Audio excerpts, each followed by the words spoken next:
Dry riverbeds, cracked earth, ancient irrigation channels still trace the land, reminders of how people once adapted.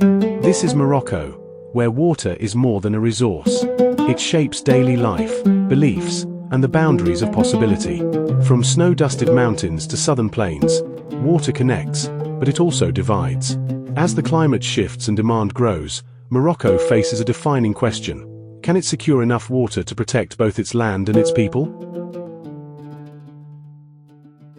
Based on what we learned in class and a thorough literature review, the water supply in Marrakesh, Morocco, located in an arid to semi-arid region, is becoming increasingly strained due to climate change, population growth, and unequal infrastructure development. As UNICEF states, ensuring safe drinking water for all is a fundamental human right and is critical to reducing health risks. Motivated by this understanding, we came to Marrakesh to attend expert lectures and immerse ourselves in the daily lives of local communities, seeking to explore the challenges and realities on the ground. In this video, we examine Morocco's water challenges across three interconnected domains: drinking water, agricultural irrigation, and wastewater. We begin with drinking water, the most direct link between water systems and human health. Water impacts residents' well-being through three key stages: collection, storage, and use. In the village of Ayloumd, nestled in the Atlas Mountains and home to roughly 280 households, substantial progress has been made in water access. Every home is now connected to an underground water system, eliminating the daily need to fetch water from external collection points. Wells, some reaching depths of 120 meters, are powered by solar panels that support continuous pumping. Much of this progress has been supported by local partnerships, including efforts from the High Atlas Foundation. HAF is a Moroccan-US non-profit organization that works with rural communities to improve access to clean water, health services, and sustainable agriculture. Through community-led development, HAF has contributed to the repair and expansion of water infrastructure in remote villages like Ayloumd. However, vulnerabilities remain. During periods of drought, falling groundwater levels, or when pipelines leak or freeze in winter, some families must walk up to 6 kilometers to retrieve water. In these cases, women bear the primary burden of water collection. While urban areas benefit from more advanced infrastructure, only around 50% of rural households in Morocco are connected to piped water systems, compared to over 90% in cities. The contrast reveals a striking disparity in water accessibility. Despite expanded infrastructure, rural water systems are fragile. Occasional floods can contaminate wells, and winter freezes may shut down pipelines. Chronic leaks plague aging pipes, and in the absence of emergency preparedness plans, communities lack the capacity to respond to severe events like droughts or earthquakes. This uncertainty contributes to an often overlooked burden: psychological distress. A 2023 systematic review published in PLOS One found that individuals living in water-insecure environments were over 5 times more likely to experience symptoms of anxiety and depression. In rural contexts, this chronic stress undermines emotional resilience and physical health, especially for women, the elderly, and those already facing hardship. Residents in Ayloumd express strong trust in the safety of their water, partly due to routine testing conducted by government experts. Cultural and social perceptions also influence this belief. Many view groundwater as the purest and most sacred source, closely tied to local identity and stewardship. However, these perceptions may obscure real risks. Molecular analyses, including PCR-DGGE, have detected E. coli, Aeromonas hydrophila, and Clostridium perfringens in both environmental water and human fecal samples. These bacteria are associated with vomiting, diarrheal infections, and hepatitis A. In Ayloumd, although water primarily comes from wells, it is typically consumed without any filtration or treatment. Following natural disasters like earthquakes, the risks of contamination from damaged infrastructure or runoff may increase substantially. The case of Ayloumd is not unique. Across Morocco, rural areas continue to rely on fragmented and under-resourced water systems that often fail to meet safety standards. Ensuring truly safe and sustainable access to drinking water requires more than just pipes and pumps.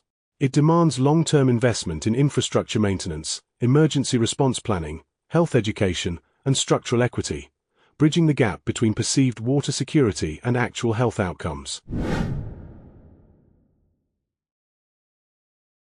As global temperatures rise, the environmental health impacts of agriculture are under growing scrutiny. Agriculture accounts for nearly 70% of global freshwater use, according to the FAO, with the pressure most acute in arid and semi-arid regions. In Morocco, over 90% of annual rainfall is concentrated in the winter, forcing rural communities to adapt their farming systems to chronic seasonal scarcity. In the high Atlas Mountains, farmers are experimenting with adaptive practices that protect both their livelihoods and the environment. Inside greenhouses, low-tech microclimate systems have become essential. Using 87% shade cloth during extreme heat, internal temperatures are kept around 32 degrees Celsius, allowing for stable growth despite climate variability. Efficient irrigation is equally critical. Drip and sprinkler systems have replaced traditional flooding, minimizing water loss and soil salinization. At night, evaporated moisture condenses and returns to the soil, forming a small-scale natural irrigation loop, an elegant response to resource limits. Crop choices reflect adaptation to both climate and water stress. While apples and cherries remain important, farmers are exploring drought-tolerant species like pistachios, aiming to improve water productivity and long-term resilience. Spatial flexibility is key. Portable irrigation dividers and gravity-based channels enable targeted watering based on terrain and crop needs.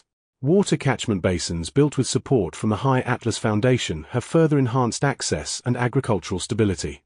But change brings new challenges. As irrigation improves, more young people are leaving the village for work, leaving behind older generations and children. This shift can fragment communities, increasing loneliness and mental health stress among those who stay. And if irrigation systems are poorly managed, they risk triggering pollution, soil degradation, and long-term health impacts, quiet but significant threats to environmental well-being. Despite promising innovations, water scarcity remains a structural barrier. Villagers report the urgent need for new wells to support future growth. This raises an enduring question: should scarce water serve economic productivity or community health? In reality, the two are inseparable. Morocco's rural agricultural transformation is defined by this tension, between resource efficiency and emotional ties to land, between ecological vision and daily survival. A health-centered farming system is not built in a day.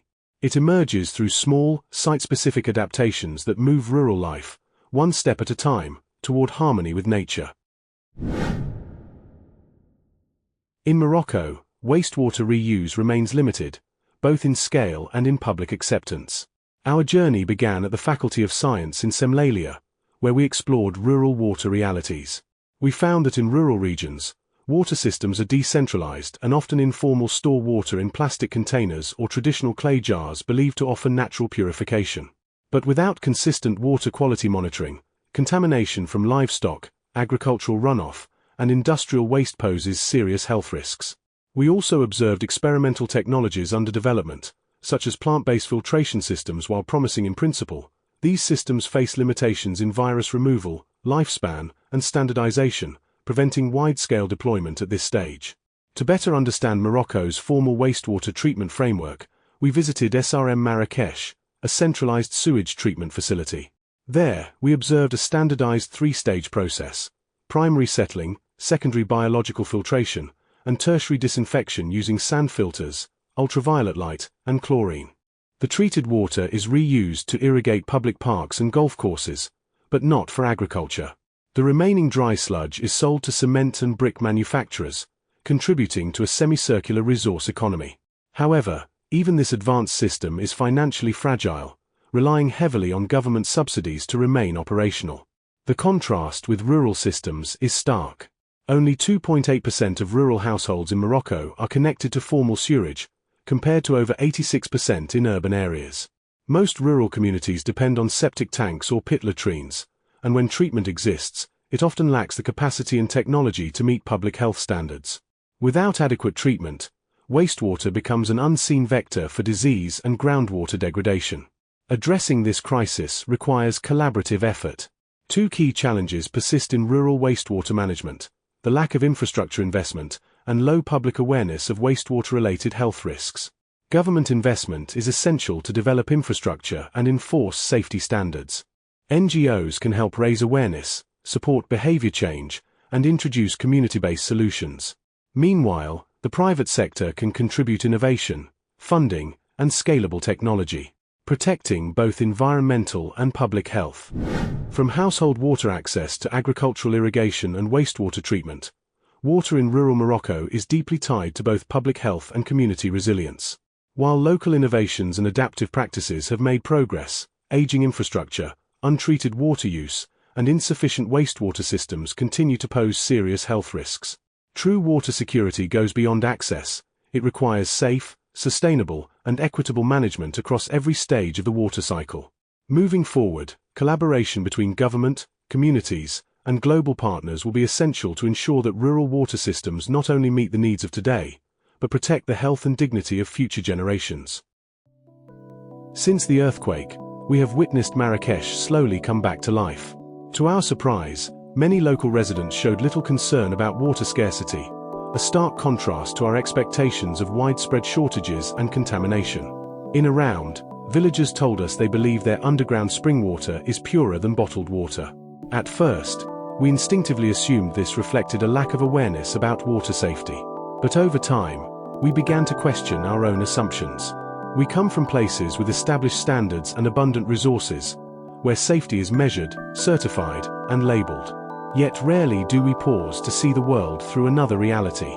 Is bottled water always cleaner? As Professor Laubner from the Faculty of Sciences explained, in some cases, local groundwater may indeed be safer. This shift in perspective led us to reflect more deeply. People are not fundamentally different. We're just navigating different circumstances. What we see as the right solution may not always be right when removed from context. So instead of imposing fixed standards, perhaps the better question is, how can we listen first? True progress is not about replacing tradition with technology, but finding ways to let the two coexist, honoring lived experience while improving health and sustainability. Life, after all, will find its way. And maybe the most important thing we learned on this journey is not about water, but about humility. To walk into the world not as experts, but as learners.